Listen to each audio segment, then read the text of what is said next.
Tonight, someone will take one of the most dangerous drugs on earth without hiding, bargaining, or breaking a law. They may pour it into a glass. They may light it with a match. They may swallow it from a bottle carrying a doctor's name. But the real answer is far stranger than any single chemical, because science cannot name the most dangerous drug until you decide what danger means. Does danger mean the smallest dose that can kill you? Does it mean the strongest grip on your brain? Does it mean the greatest number of deaths, the most damaged families, or the largest cost to society? Change the ruler, and the winner changes. That is the first scientific answer. There is no single most dangerous drug in every sense. There are different champions of different kinds of harm, and some of them are sold beneath bright lights by people wearing name tags. Start with the most obvious contest.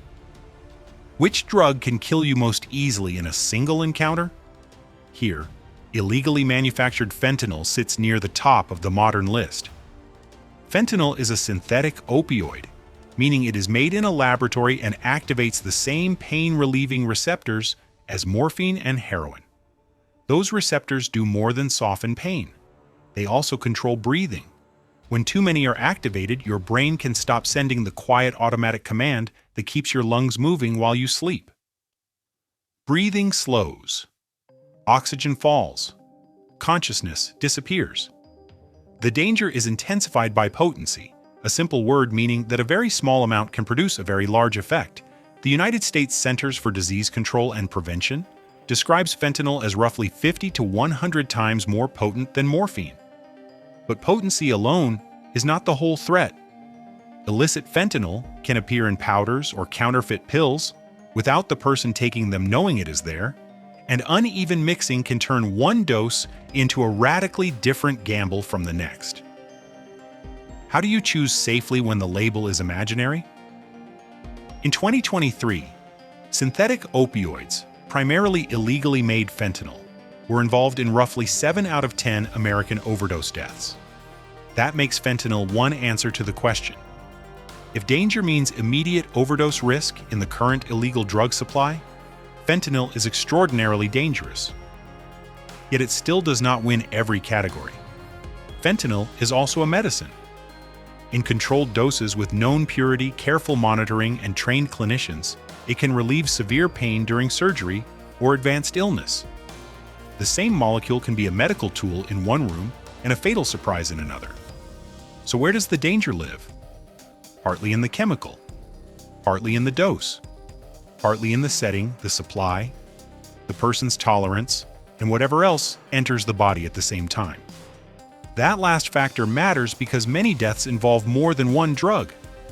Alcohol combined with opioids or sedatives can suppress breathing more than either substance alone.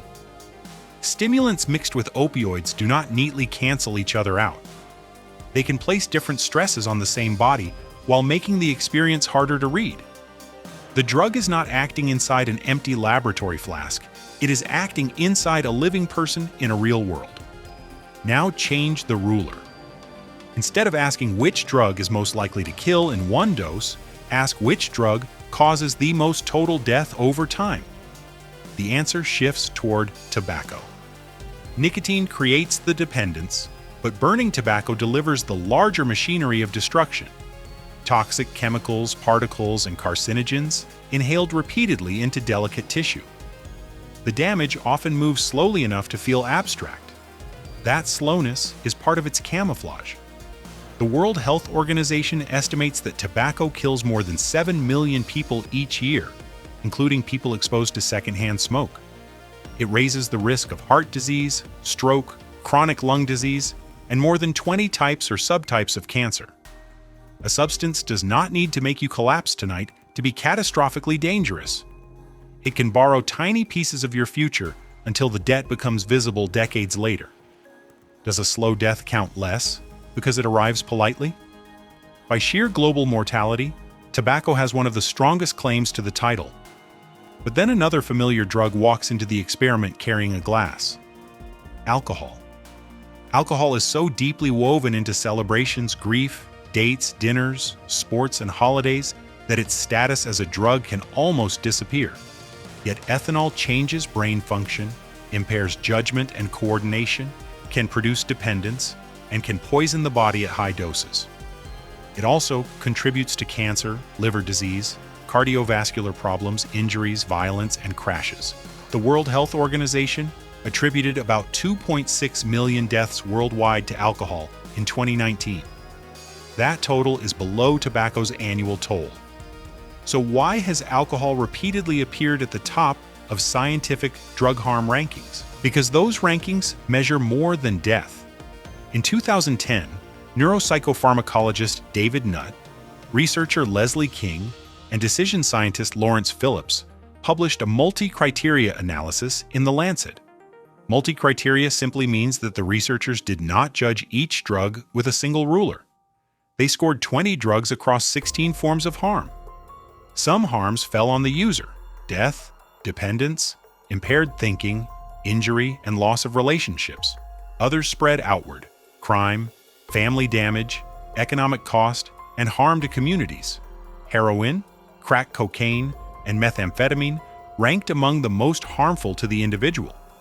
But when harm to the user and harm to other people were combined, alcohol ranked highest overall in that United Kingdom analysis. Why would a legal drink outrank drugs associated with needles, alleyways, and police raids? Scale changes everything. Alcohol is widely available, socially accepted, and used by enormous numbers of people. It can harm the person drinking, but it can also reach strangers through impaired driving, aggression, fetal exposure, family disruption, and public cost. A highly dangerous drug used by relatively few people may create less total social harm than a moderately dangerous drug used everywhere. That distinction is easy to miss. Your brain likes monsters with clear outlines. Science keeps finding systems. The Nutt study was not a universal scoreboard carved into nature. It relied on expert judgments, chosen criteria, assigned weights, and the patterns of drug use in a particular country. Change the place, the year, the illegal supply, the health system, or the scoring rules, and the ranking can move. That does not make the analysis useless. It reveals the real lesson. Danger is partly a property of a molecule and partly a property of the world built around it. A second method reaches a related conclusion from a different direction. In 2015, toxicologist Dirk Lachenmeyer and epidemiologist Jürgen Rehm compared drugs using something called the margin of exposure. The idea is plain. Compare the dose known to cause toxic effects with the amount people typically consume. A narrow gap means ordinary exposure sits uncomfortably close to dangerous exposure. For individual use, alcohol, nicotine, cocaine, and heroin landed in the high-risk category in their model. At the population level, alcohol alone landed in the high-risk category, largely because so many people consume it in substantial amounts. Again, the quiet legal drug looked more dangerous when the camera pulled back. But toxicology introduces another twist.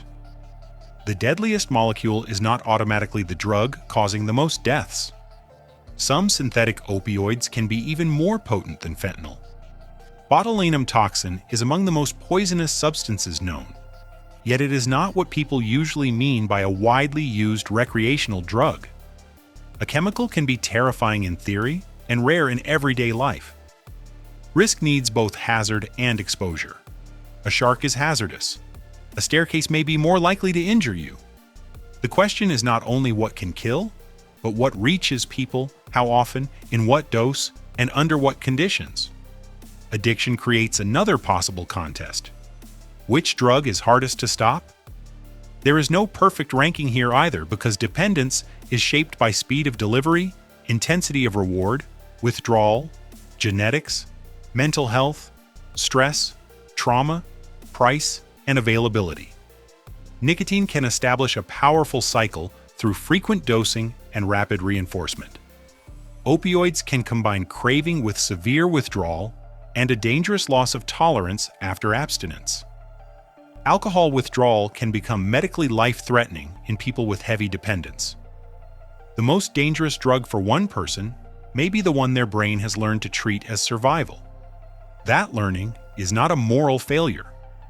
Repeated drug exposure can alter motivation, stress, habit, and reward circuits, while the surrounding environment keeps supplying cues that trigger craving. Choice still exists, but it is no longer operating on a level field. What happens when shame is added to that field? People hide. They use alone. They avoid medical care. They return after abstinence with reduced tolerance, meaning a dose once survived can now overwhelm them. The social response can become part of the danger. That is why a scientific answer cannot stop at a frightening ranking. It has to ask what reduces harm. For opioid overdose, naloxone can temporarily reverse the suppression of breathing and save a life when given quickly. For opioid use disorder, medications such as methadone and buprenorphine reduce mortality and help stabilize the cycle of withdrawal and craving. For alcohol or sedative dependence, suddenly stopping after heavy sustained use can be dangerous, so medical guidance matters.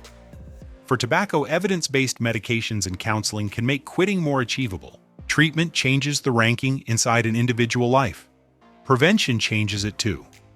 Known ingredients, accurate labels, safer prescribing, drug checking services, clean equipment, and not using alone can each interrupt a different path toward death. No single measure solves every form of harm, but each one recognizes the same fact. Risk is not fixed at the moment a molecule is created. Risk can be amplified or reduced by what happens around it. So what is the most dangerous drug? If you mean the greatest immediate overdose threat in today's American illegal supply, the answer is illicit fentanyl and related synthetic opioids. If you mean the largest global death toll from a commonly used psychoactive product, tobacco has the strongest claim. If you mean total harm to users and everyone around them, prominent multicriteria studies have placed alcohol at the top. If you mean danger to one specific person, the answer depends on dose, purity, combinations, health, tolerance, dependence, and access to help. The scientific answer is not a single name, it is a map. And the map points away from the old story in which illegal drugs are automatically the worst, while legal drugs sit safely on a store shelf. Legality is a policy category. Danger is a biological and social reality. The two overlap imperfectly. Your culture teaches you which drugs look frightening. Science asks which ones actually produce harm, how that harm is counted, and who is missing from the picture. That is why the answer feels uncomfortable. The most dangerous drug is not always the rare powder in a dark room. Tonight it may be the familiar one poured into a glass, lit with a match, or swallowed from a bottle carrying a doctor's name. If this explanation brought you clarity, like the video and subscribe for more.